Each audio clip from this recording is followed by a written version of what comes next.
magsusupply. Gipangunahan sa mga personahe sa Fisheries Post-Harvest Technology Division sa BFAR Central Office ang capability building on food safety and traceability mechanism alang sa Fisher Folk Association sa lungsod sa Cebuco, probinsya sa Zamboanga del Norte.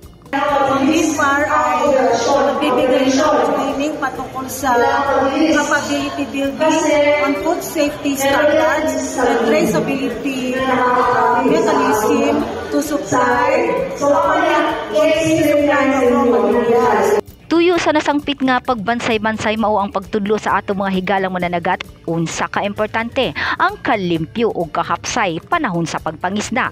Nagtudlo usab sa mga pamaagi og proseso gikan sa pagpanakup og isda ngadto sa landing site ug paghatod sa isda aron gamiton sa mga pabrika sa sardinas.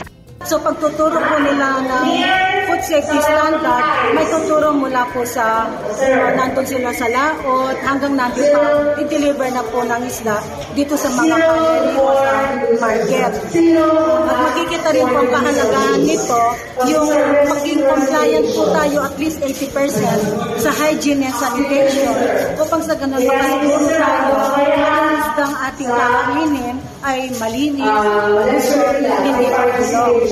Gisuportahan usab kini ni Cebuco Mayor Joel Ventura ang BFAR program aron matabangan ang atong mga higalang mananagat sa lungsod sa Cebuco.